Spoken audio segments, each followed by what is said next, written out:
ಭರತ್ಪುರ್ ಎಂಬ ಹೆಸರಿನ ಊರಿತ್ತು. ಈ ಊರು ಒಂದಾನೊಂದು ಕಾಲದಲ್ಲಿ ತುಂಬಾನೇ ಸುಂದರವಾಗಿತ್ತು. ಒಂದು ದಿನ ಆ ಊರಿಗೆ ಬರಗಾಲ ಬಂತು. ಆಗ ಊರಿನ ಜನರಿಗೆ ತುಂಬಾನೇ ಕಷ್ಟ ಆಯಿತು. ನೀರು ಇಲ್ಲದ ಕಾರಣ ಪ್ರಾಣಿ ಪಕ್ಷಿಗಳು ಸಾಯ್ತಾ ಇದ್ವು. ಆ ಊರಲ್ಲಿ ತುಂಟ ಆಗಿರೋ ರೋಹನ್ ತನ್ನಲ್ಲಿರೋ ಕುರಿ ಆಡ್ಗಳನ್ನ ನೀರು ಕುಡ್ಸಕ್ಕೆ ನದಿ ಹತ್ರ ಕರ್ಕೊಂಡು ಬಂದ. ಅವನು ತನ್ನ ಆಟದಲ್ಲಿ ಮಗ್ನನಾಗಿದ್ದ. ನದಿಯ ಒಂದು ದಡದಿಂದ ರಮಾಬಾಯಿ ಬರ್ತಾ ಇದ್ಲು. ಅವಳ ತಲೆ ಮೇಲೆ ಒಂದು ನೀರಿನ ಮಡಿಕೆ ಇತ್ತು. ರೋಹನ್ ತನ್ನ ಗುಲಾಲಿಂದ ಆ ಮಡಿಕೆನ ಒಡೆದ್ಬಿಟ್ಟ.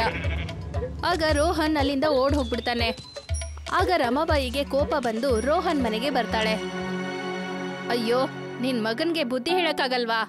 ಇವನು ನಮ್ಮನ್ನ ನೆಮ್ಮದಿಯಾಗಿರಕ್ ಬಿಡ್ತಾ ಇಲ್ಲ. ನಮಗ್ ತುಂಬಾನೇ ತೊಂದರೆ ಕೊಡ್ತಾ ಇದ್ದಾನೆ. ಏನಾಯ್ತು? ಏನಾಯ್ತಾ? ಅವನು ಗುಲೇಲಿಂದ ನನ್ ಮಡಿಕೆನ ಹೊಡೆದ. ನಿಲ್ಲಿ, ಅವನ್ ಮನೆಗ್ ಬರ್ಲಿ, ಈಗ್ಲೇ ಅವ್ನ್ ತರಾಟೆಗ್ ತಗೋತೀನಿ. ರೋಹನ್ ಮನೆಗ್ ಬಂದ ತಕ್ಷಣ ಅವನಮ್ಮ ಅವನಿಗೆ ಬೈಯೋಕೆ ಶುರು ಮಾಡಿದ್ಲು. ರೋಹನ್, ನಾವು ಜೀವನ ಮಾಡ್ಬೇಕೋ ಬೇಡ್ವೋ? ನಾನ್ ನಿನ್ಗೆ ಎಷ್ಟೊಂದ್ ಸರಿ ಹೇಳಿದೀನಿ ಜನರಿಗೆಲ್ಲ ತೊಂದರೆ ಮಾಡ್ಬಾರ್ದು ಅಂತ. ನಿನ್ಗೆ ಅರ್ಥನೇ ಆಗಲ್ವಾ? ಅಜ್ಜಿ ಅಮ್ಮ ಮತ್ತೆ ಮಗನ್ ಮಧ್ಯದಲ್ಲಿ ಬಂದು ರೋಹನ್ಗೆ ಅವನ ಅಮ್ಮನಿಂದ ಬೀಳೋ ಒದೆಗಳಿಂದ ತಪ್ಪಿಸ್ತಾಳೆ. ಅಯ್ಯೋ ಸುಮ್ನಿರೋ, ಅವನ್ ಪ್ರಾಣ ಏನ್ ತೆಗಿಬೇಕಂತಿದೀಯಾ? ಅವನ್ ತುಂಟತನ ಈ ವಯಸ್ಸಲ್ಲಿ ಮಾಡ್ದೆ ಇನ್ ಯಾವಾಗ್ ಮಾಡ್ಬೇಕು? ಅವನು ಈ ನಿಮ್ ಪ್ರೀತಿಯಿಂದಾನೇ ಎಲ್ಲ ಹಾಳಾಗ್ ಹೋಗಿದ್ದಾನೆ. ಹೌದೌದು, ಪ್ರೀತಿ ಕೊಟ್ರೆ ಏನ್ ಹಾಳಾಗ್ತಾರ? ನಿನ್ ಕೆಲ್ಸ ನೋಡ್ಕೋ. ಊರಲ್ಲಿ ನೀರಿನ ಸಮಸ್ಯೆ ಇದೆ, ಅದಕ್ಕೆ ಎಲ್ರಿಗೂ ತುಂಬಾನೇ ಕಷ್ಟ ಆಗ್ತಿದೆ. ನೀನ್ ಹೀಗ್ ಮಾಡಿದ್ರೆ ಜನರಿಗೆ ಇನ್ನೂ ಕಷ್ಟ ಆಗುತ್ತೆ. ಹೌದೋ ಅಲ್ವೋ? ಹೌದು ಅಜ್ಜಿ. ಆದ್ರೆ ಅಜ್ಜಿ, ಊರಲ್ಲಿ ನೀರಿನ ಸಮಸ್ಯೆ ಯಾಕಿದೆ? ಜನರಿಂದಾಗಿ. ಜನರು ನೀರಿನ ಉಪಯೋಗ ಸರಿಯಾಗಿ ಮಾಡ್ಲಿಲ್ಲ. ಊರಿನ ಕಸ ಎಲ್ಲ ತಗೊಂಡ್ ಹೋಗಿ ನದಿಗೆ ಹಾಕ್ತಾ ಇದ್ರು. ಮರ ಕಡ್ದಿದ್ದಕ್ಕೆ ಮಳೆ ಬರ್ಲಿಲ್ಲ. ಅದಕ್ಕೆ ಈ ಸ್ಥಿತಿ ಇರೋದು. ಒಂದ್ ಕಾಲ ಇತ್ತು, ಆಗ ನಮ್ಮೂರಲ್ಲಿ ಸುಂದರವಾಗಿರೋ ಬೆಳ್ಳಿ ನದಿ ಹರಿತಾ ಇತ್ತು. ಬೆಳ್ಳಿಯ ನದಿನಾ?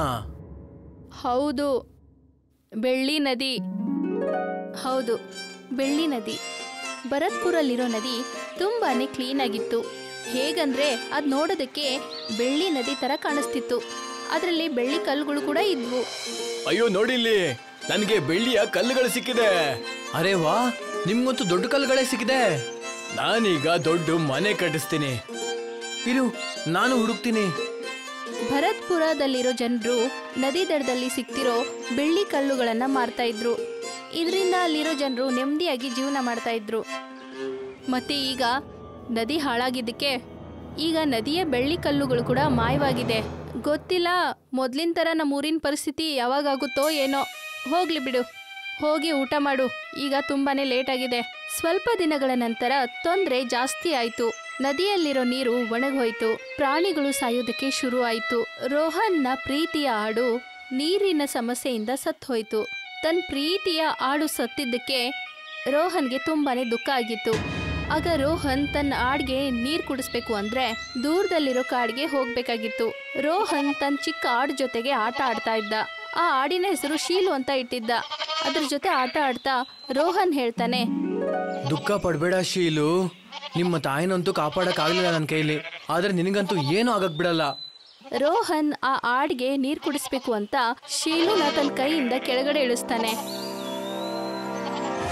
ಶೀಲು, ಶೀಲು, ಅಯ್ಯೋ ಎಲ್ಲಿ ಹೋಗ್ತಾ ಇದ್ಯಾ? ಶೀಲುನ ಹುಡುಕ್ತಾ ರೋಹನ್ ಕಾಡಿನೊಳಗಡೆ ಹೋಗ್ತಾನೆ. ಆ ಕಾಡಿನೊಳಗಡೆ ಹೋಗ್ತಿದ್ದಂಗೆ ರೋಹನ್ಗೆ ಒಬ್ಬ ವಯಸ್ಸಾದ ಮುದುಕ ಕಾಣಿಸ್ಕೊಳ್ತಾನೆ. ಅಯ್ಯೋ, ಈ ವಯಸ್ಸಾದ ತಾತ. ಶೀಲು, ಶೀಲು. ರೋಹನ್ ಶೀಲುನ ಸುತ್ತಮುತ್ತ ಹುಡುಕ್ತಾ ಇರ್ತಾನೆ. ಆ ವಯಸ್ಸಾದ ಮುದುಕ ರೋಹನ್ ಹತ್ರ ಮಾತಾಡಕ್ಕೆ ಶುರು ಮಾಡ್ತಾನೆ. ನೀರು, ನೀರು. ಇವ್ರಿಗೆ ನೀರು ಬೇಕು, ನಾನು ನೀರು ಕೊಡ್ತೀನಿ.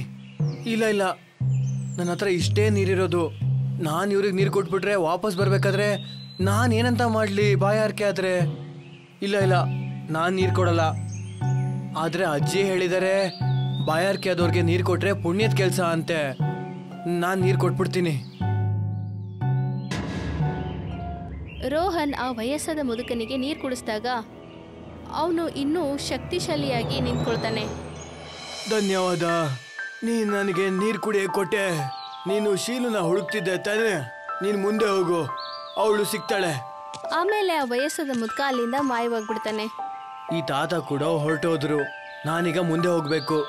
ರೋಹನ್ ಹಾಗೆ ಮುಂದೆ ಹೋಗ್ತಾ ಇರ್ತಾನೆ. ಅಲ್ಲಿ ನೋಡ್ತಾನೆ, ಅಲ್ಲಿ ಒಂದು ಸೇತುವೆ ಇತ್ತು. ಅದು ತುಂಬಾ ಹಳೆಯದಾದ ಸೇತುವೆ ಆಗಿತ್ತು. ಈ ಸೇತುವೆ ದಾಟ್ಕೊಂಡು ನಾನು ಆ ಕಡೆ ಹೋಗ್ಬೇಕಾ? ಇಲ್ಲ, ಸೇತುವೆ ತುಂಬಾ ಹಳೇದು ಅನ್ಸುತ್ತೆ. ಕೆಲವು ಹೆಜ್ಜೆ ಮುಂದೆ ಇಟ್ಟಿದ ತಕ್ಷಣ ಇದು ಮುರಿದೋಗ್ಬೋದು. ಒಂದ್ ವೇಳೆ ಏನಾದರೂ ಶೀಲು ಆ ಕಡೆ ಹೋಗಿದ್ರೆ ನಾನು ಹೋಗ್ಲೇಬೇಕು. ರೋಹನ್ ಮುಂದೆ ಹೋದ. ತುಂಬಾನೇ ಧೈರ್ಯವಾಗಿ ಆ ಸೇತುವೆಯನ್ನ ದಾಟ್ದ. ಆಗ ಅವನ ಕಣ್ಣಿಗೆ ಒಂದು ನದಿ ಕಾಣಿಸ್ತು. ನದಿ ತುಂಬಾನೇ ಕ್ಲೀನ್ ಆಗಿತ್ತು, ಮತ್ತೆ ಅದರಲ್ಲಿರೋ ಕಲ್ಲುಗಳು ಹೊಳಿತಾ ಇದ್ವು. ರೋಹನ್ ಮುಂದೆ ಬಂದಾಗ ಅವನ ಮುಂದೆ ಇರೋ ದೃಶ್ಯನ ನೋಡಿ ತುಂಬಾನೇ ಆಶ್ಚರ್ಯ ಆದ. ಅವನ ಎದುರುಗಡೆ ಒಂದು ದೊಡ್ಡದಾಗಿರೋ ಹಾವು ನಾಲಿಗೆ ಅಳ್ಳಾಡಿಸುತ್ತಾ ಅವನ ಮುಂದೆ ನಿಂತಿತ್ತು. ಬಾ ರೋಹನ್, ಬಾ, ನಾನ್ ನಿನಗೋಸ್ಕರನೇ ಕಾಯ್ತಾ ಇದ್ದೆ. ನೀನ್ ಯಾರು? ನಾನು ಒಬ್ಬ ನಾಗ, ಈ ನದಿಯನ್ನ ನೋಡ್ಕೊಳ್ಳೋನು. ಇದೆಲ್ಲ ಏನು? ನನಗಿದೆಲ್ಲ ಜಾದು ಅಂತ ಅನಿಸ್ತಾ ಇದೆ. ಈ ಜಾಗ ಜಾದುವಿಂದೆ. ನಿಮ್ಮ ಊರಿನಲ್ಲಿ ನೀರಿಗೆ ಅಭಾವ ಇದೆಯಲ್ಲ, ನೀರಿನ ಅಭಾವವನ್ನ ತೀರಿಸೋದಕ್ಕೆ ದೇವರು ನಿನ್ನ ಆಯ್ಕೆ ಮಾಡಿದ್ದಾರೆ. ಆದ್ರೆ ನನಗೆ ನನ್ನ ಶೀಲು ಬೇಕು. ಶೀಲು ಸಿಗ್ತಾಳೆ. ಅದಕ್ಕೂ ಮುಂಚೆ ನೀನು ನನ್ನ 3 ಒಗಟುಗಳಿಗೆ ಉತ್ತರ ಕೊಡ್ಬೇಕು. ಮೊದಲನೇ ಒಗಟು, ಹಗಲು ರಾತ್ರಿ ಆಗುತ್ತೆ, ಎಲ್ಲರ ಜೀವನ ಚೆನ್ನಾಗಿ ಮಾಡುತ್ತೆ. ಇದು ಕಲ್ಲನ್ನ ಕೂಡ ಕತ್ತರಿಸುತ್ತೆ, ಎಲ್ಲದನ್ನು ಹಿಂದೆ ಬಿಟ್ಟು ಬರುತ್ತೆ, ಸಮುದ್ರ ಸೇರೋದಕ್ಕೆ ಓಡುತ್ತೆ. ಹೇಳು, ಇದಕ್ಕೇನಂತ ಕರೀತಾರೆ? ರೋಹನ್ ಯೋಚನೆ ಮಾಡಕ್ಕೆ ಶುರು ಮಾಡ್ದ. ಸ್ವಲ್ಪ ಹೊತ್ತಾದ್ಮೇಲೆ ರೋಹನ್ ಹೇಳ್ತಾನೆ, ನದಿ. ಇದ್ರ ಉತ್ತರ ಬಂದು ಇದು ನದಿ. ಸರಿಯಾದ ಉತ್ತರ. ಸರಿ, ಈಗ 2ನೇ ಒಗಟನ್ನ ಬಿಡಿಸು. ಸೂರ್ಯನ ಕಿರಣಗಳು ಇದ್ರ ಮೇಲೆ ಬಿದ್ರೆ ನಕ್ಷತ್ರಗಳ ತರ ಹೊಳೆಯುತ್ತೆ. ಇದಕ್ಕೆ ಚಿನ್ನಕ್ಕಿಂತ ಬೆಲೆ ಜಾಸ್ತಿನೇ. ಇದು ಬಿಳಿಯಾಗಿದೆ, ಶುದ್ಧವಾಗಿದೆ. ಹೇಳು, ಯಾವ್ದು ಹೇಳು? ಈ ಒಗಟು ತುಂಬಾನೇ ಕಷ್ಟಕರವಾಗಿತ್ತು. ಅವನು ಯೋಚನೆ ಮಾಡ್ತಿರುವಾಗ ಆಗ ಅವನ ದೃಷ್ಟಿ ನದಿ ಮೇಲೆ ಹೋಗುತ್ತೆ. ಬಿಳಿಯಾಗಿದೆ, ಆದ್ರೆ ಹಾಳೆ ಅಲ್ಲ, ಬೆಳ್ಳಿ. ವಾಹ್, ನೀನಂತೂ ಬುದ್ಧಿವಂತ ಅಂತ ಗೊತ್ತಾಯ್ತು. ಆದ್ರೆ ಇನ್ನೂ ಕೂಡ ನೀನು ಒಂದು ಒಗಟನ್ನ ಬಿಡಿಸ್ಬೇಕಾಗುತ್ತೆ. ಹೇಳು, ನಾನು ಯಾರು? ಹರಿಯೋದನ್ನ ನೋಡಿದ್ರೆ ನಿನಗೆ ಖುಷಿ ಆಗುತ್ತೆ.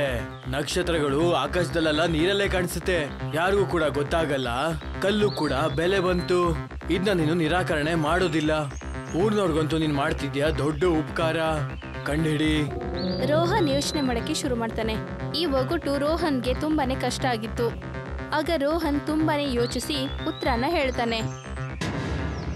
ಊರ್ಗೆ ಉಪಕಾರ, ಬೆಳ್ಳಿಯ ನದಿ. ವಾ ಪುಟ, ನನಗ್ ತುಂಬಾ ಖುಷಿ ಆಯ್ತು.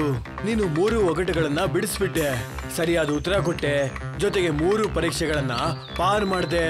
ವಯಸ್ಸಾದ ಮುದ್ಕಂಗೆ ನೀನು ನೀರು ಕೊಟ್ಟಾಗ ನೀನು ಹೃದಯವಂತಿಕೆ ನನಗೆ ಗೊತ್ತಾಯ್ತು. ನೀನ್ ತುಂಬಾ ಒಳ್ಳೆಯವನು. ಒಳ್ಳೆಯವ್ರ ಬಗ್ಗೆ ದಯೆ ತೋರಿಸ್ದೆ. ನೀನು ಆ ಸೇತುವೆ ದಾಟಿ ಬಂದು ನಿನ್ನ ಧೈರ್ಯ ತೋರಿಸ್ದೆಯಲ್ಲ, ಅದರಿಂದ ನೀನು ಬಹದ್ದೂರ್ ಅಂತ ಸಾಬೀತಾಯ್ತು. ನನ್ನ 3 ಒಗಟುಗಳನ್ನ ನೀನು ಬಿಡಿಸ್ಬಿಟ್ಟು ಬುದ್ಧಿವಂತ ಅಂತ ಸಾಬೀತುಪಡಿಸ್ಬಿಟ್ಟೆ.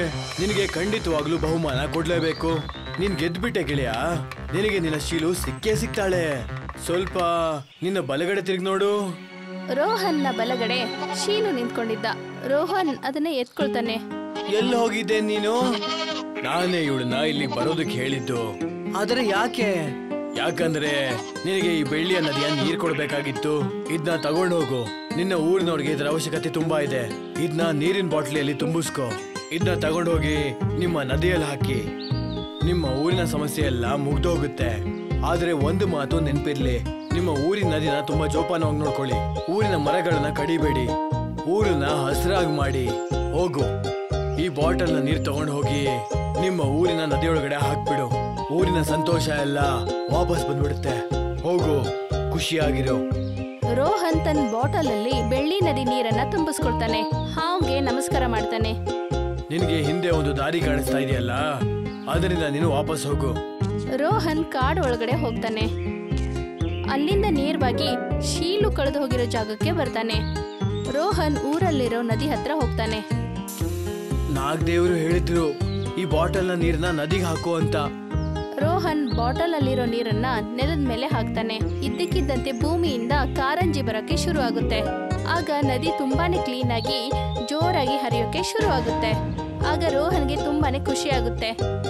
ವಾ, ಇಷ್ಟು ಒಂದೆಲ್ಲ ನೀರು, ಇದೆಲ್ಲ ಎಂತ ಜಾದು, ನನ್ ನಂಬಕ್ಕೆ ಆಗ್ತಾ ಇಲ್ಲ. ನಾನು ಈ ವಿಷಯನ ಊರ್ನವ್ರಿಗೆಲ್ಲ ಹೋಗಿ ಹೇಳ್ಬೇಕು. ರೋಹನ್ ಊರಿನ ಜನರಿಗೆ ಈ ಜಾದುವಿನ ಬಗ್ಗೆ ಹೇಳ್ತಾನೆ. ಊರಿನ ಜನರೆಲ್ಲ ನದಿ ಹತ್ರ ಬಂದು ಸೇರ್ತಾರೆ. ಬೆಳ್ಳಿಯ ನೀರು ಹರಿತಾ ಇರೋದನ್ನ ನೋಡಿ ಎಲ್ರಿಗೂ ಖುಷಿ ಆಗುತ್ತೆ. ಏನೋ ರೋಹನ್, ನೀನಂತೂ ಅದ್ಭುತಾನೇ ಮಾಡ್ದೆ. ಅಕ್ಕ, ಅದ್ಭುತ ಅಲ್ಲ, ರೋಹನ್ ಊರ್ನವ್ರಿಗೆಲ್ಲ ಕಮಾಲೆ ಮಾಡ್ಬಿಟ್ಟ. ರಾಮದಾಸ್, ನೀವು ಸರಿಯಾಗಿ ಹೇಳ್ತಾ ಇದ್ದೀರಾ. ಊರಲ್ಲಿ ಇದ್ದಿದ್ದ ಸಂತೋಷ ಎಲ್ಲ ಹೋಗ್ಬಿಟ್ಟಿತ್ತು. ಈಗ ಅದೆಲ್ಲ ಖಂಡಿತವಾಗ್ಲೂ ವಾಪಸ್ ಬಂದೇ ಬರುತ್ತೆ. ಹೇಮಾ, ನಾನ್ ರೋಹನ್ ಸಲುವಾಗಿ ಏನೇನ್ ಹೇಳಿಲ್ಲ. ಮತ್ತೆ ರೋಹನ್ ಈ ವಿಷಯವಾಗಿ ನಮ್ಮೂರ್ಗೆ ಎಷ್ಟೊಂದು ಒಳ್ಳೇದ್ ಮಾಡ್ದ. ನಾವೆಲ್ಲ ನಿನಗೆ ಎಷ್ಟೊಂದು ಕೆಟ್ಟದ್ ಮಾತಾಡ್ತೀವಿ, ಅದಕ್ಕೆ ನನ್ನನ್ನ ಕ್ಷಮಿಸ್ಬಿಡು. ಅಯ್ಯೋ ರಮ, ಯಾಕೆ ಹೀಗೆಲ್ಲ ಹೇಳ್ತೀರಾ? ಅವನ್ ಮಾಡಿರೋ ತಪ್ಪುಗಳಿಗೆ ಅವನಿಗೆ ಶಿಕ್ಷೆ ಸಿಗ್ಲೇಬೇಕಾಗಿತ್ತು. ಮತ್ತೆ ಆ ನಾಗದೇವರು ನಮ್ಗೇನ್ ಹೇಳಿದಾರೋ ನಾವು ಅದನ್ನ ಪಾಲಿಸ್ಲೇಬೇಕು. ನಾವು ಇವತ್ತಿಂದ ಈ ನದಿನ ತುಂಬಾ ಚೆನ್ನಾಗಿ ನೋಡ್ಕೊಳ್ಳೋಣ. ಇದಕ್ಕೆ ಯಾವತ್ತೂ ಮಾಲಿನ್ಯ ಮಾಡಬಾರ್ದು. ಮತ್ತೆ ಊರ್ ಪೂರ್ತಿ ಸಸಿಗಳನ್ನ ನೆಡೋಣ. ಮತ್ತೆ ಈಗ ದೊಡ್ಡದಾಗಿರೋ ಮರಗಳನ್ನ ತುಂಬಾ ಚೆನ್ನಾಗಿ ನೋಡ್ಕೊಳ್ಳೋಣ. ರೋಹನ್ ತುಂಬಾ ತರಲೆ ಮಾಡಿದಾನೆ, ತುಂಬಾ ನೋವು ಕೂಡ ಮಾಡಿದಾನೆ. ಆದ್ರೆ ಅವನ್ ಕಾರಣದಿಂದಾಗಿ ಇವತ್ತು ನಮ್ಮ ತಪ್ಪು ನಮ್ಗೆಲ್ಲ ಅರಿವಾಗಿದೆ. ರೋಹನ್ ನಿಜವಾಗ್ಲೂ ಚಿನ್ನನೇ. ಹೌದು, ನನ್ ಮೊಮ್ಮಗ ಯಾವಾಗ್ಲೂ ಬಂಗಾರನೇ. ನನ್ನ ಮೊಮ್ಮಗನೇ ಬೆಳ್ಳಿ ನದಿನ ಮತ್ತೆ ಈ ಊರಿಗೆ ವಾಪಸ್ ತಂದಿದ್ದಾನೆ. ಊರಿನ ಎಲ್ಲ ಜನರಿಗೆ ಖುಷಿ ಆಯ್ತು. ರೋಹನ್ ಅಜ್ಜಿ ರೋಹನ್ನನ್ನ ಪ್ರೀತಿ ಮಾಡ್ತಾ ಇದ್ಲು. ಕೊನೆಗೂ ರೋಹನ್ ಊರಿನ ಜನರಿಗೆ ಖುಷಿಯನ್ನ ತಂದ.